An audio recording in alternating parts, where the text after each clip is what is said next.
Acts 14 verse 22, confirming the souls of the disciples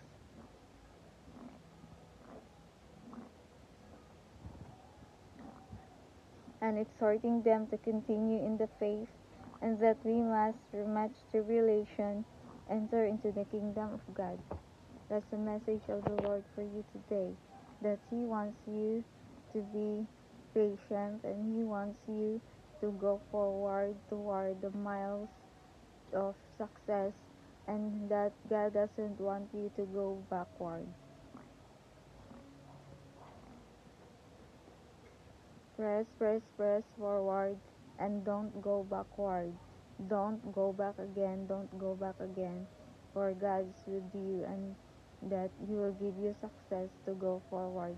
Thanks for watching my video and God bless you all.